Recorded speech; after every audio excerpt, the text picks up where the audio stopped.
What prompted me to want to make this video is the feedback that I got on the Bakari Sellers video, which was pretty much all lined up with what I knew it would be, which was people in agreement with me and how he was dead wrong for saying that if we don't vote for her, and by we, if black men don't support Kamala Harris in this her election run or her bid, that we are misogynistic and it's sad but expected and all that shit.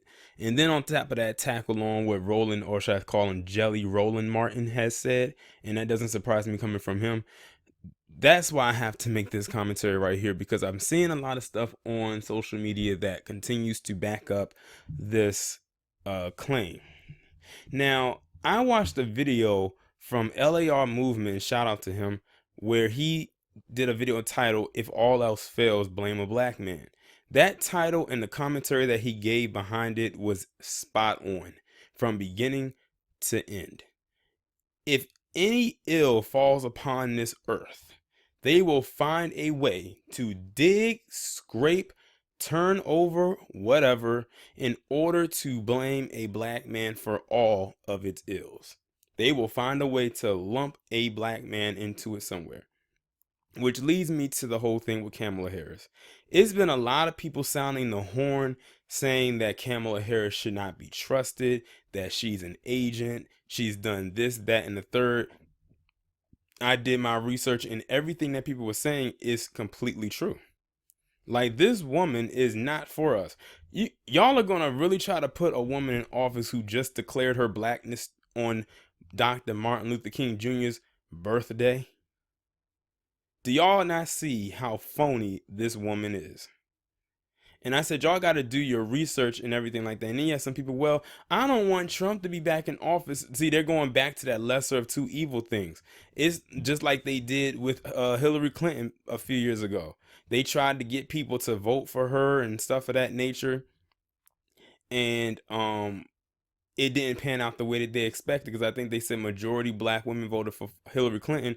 But guess what? That white woman, their so-called sisterhood, that feminist or whoever, ended up voting for Trump. She wasn't about to leave her man's side. She stayed on code. And then for some reason, they found a way to still blame black men for the reason why 45 got in office, even though those same white women who lined themselves up with Trump, or lined themselves up seemingly or in appearance wise with Hillary Clinton, ended up voting for Trump, but we still got blamed for it. What they did was they went from the over 60% of white women that voted for Trump and went back down to like the 13% of black men that voted for Trump. And somehow that was our fault. Have y'all ever wondered why they always try to lean more towards us and why they try to pander to us? Because they think we're politically inept. And I think they are getting scared now because they're starting to realize that a lot of black people aren't falling for the okie doke anymore. We fell for, with Obama 2 times. They tried to get us with Hillary, but we already knew Hillary's history and we know Kamala Harris's. And the reason why they're trying to go even harder is because Kamala now has declared her blackness. I mean, I guess I still haven't heard herself declare herself as a black woman. And then you got to look at all of the stuff that she has done in the past as attorney general and as district attorney. I'm like, people, y'all really need to do your research on these candidates before you try to become their supporter, or in this case, their cheerleader. But I'm getting sick and goddamn tired of seeing people online mainly saying that black men, if Kamala Harris doesn't get in, it'll be our fault. If she doesn't even get on the ballot, it'll be our fault. Listen, it is not just black men that are not feeling Kamala Harris.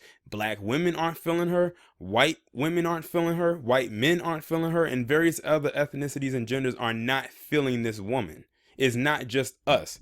But it's very interesting how we get lumped in and say that it's our fault. How the hell is it our goddamn fault? And I got a question to all the ones who voted for Doug Jones in Alabama last year. Has Doug Jones done a damn thing for his voters as of lately? As of yet, I should say. Because he got in, and I haven't really heard anything about Doug Jones since that election. I said they probably voted off of emotion again because they didn't want that white supremacist to get into office or get reelected. I said, y'all better really, really, really start researching your people. This is a test right here. And it's the reason why I'm doing this video, because I want to see if what I'm saying right now is true, over a year from now, when the election actually happens in November of 2020, if she even makes the ballot. Because guess what? If she don't make the ballot, we'll get the blame. If she makes the ballot and she doesn't get chosen, and 45 gets reelected, we'll still get the blame. Somehow, some way. Oh, you should have went out and voted. Why didn't you go vote your vote account and all this bullshit? Listen, I, as well as many other people, have done our research on this woman, and she just doesn't do it for us. Notice I said us. I didn't say for me. I said us, because I'm not the only one that feels this way. Professor Black Truth has done hour-long commentaries on her. Jason Black has done several commentaries on her. Tariq Nasheed has done several on her, and a host of other people, even black women. I think Lisa Cabrera, she did a premiere style video talking about how Camel Harris cannot be trusted. I've seen people who done shorter on 1-minute videos on Instagram saying why she can't be trusted. I've seen articles online written by other black women who said why she can't be trusted. It's a lot of people that do not feel this woman and know exactly what she's trying to do. She is literally trying to be Hillary Clinton 2.0 with the pandering. And some black people eat that up because they like to be catered to, because they don't get the attention they feel they want or deserve. And that's so sad. Fine, she went to Howard University. A lot of people went to Howard University. But my question is this: how many times has she gone back to her alma mater before she went there to campaign a few days ago? Did she go last year? Did she go the year before that? Did she go to any of the homecomings in the last couple of years? Because if not, that should let you know all you need to know about her right then and there. And then she threw out there she was AKA. I didn't know the woman was an AKA until recently.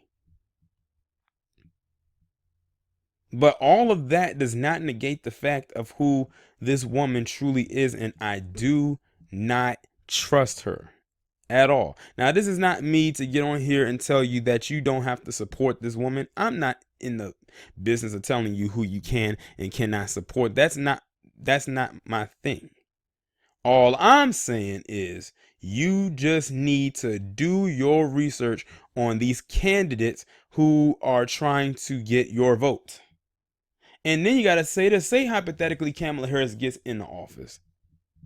Then you're going to have to ask, what is she going to do for her supporters?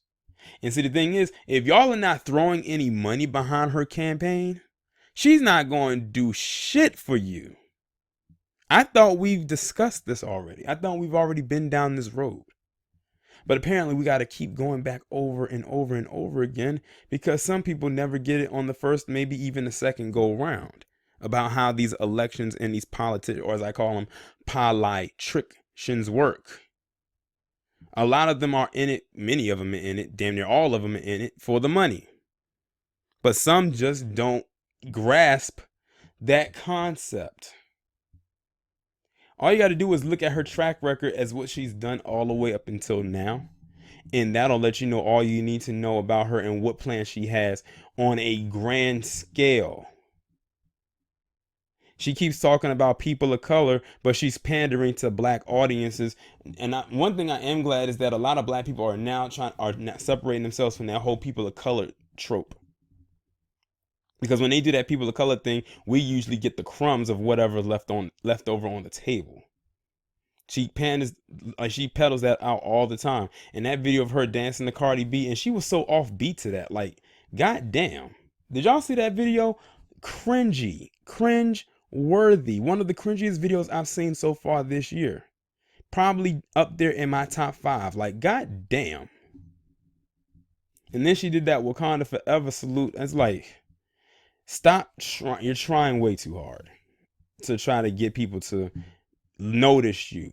Because I've heard from people who live out in California who don't know who she is. They're just discovering who Kamala Harris is. And that's where she's at. But that's really all I have to say. Like I said, I'm not going to sway your decision. If you want to support her, hey, go ahead and support her. I hope that she gives you what you ask for. But I'm going to tell you this right now, it's most likely not going to happen. And she's not going to deliver.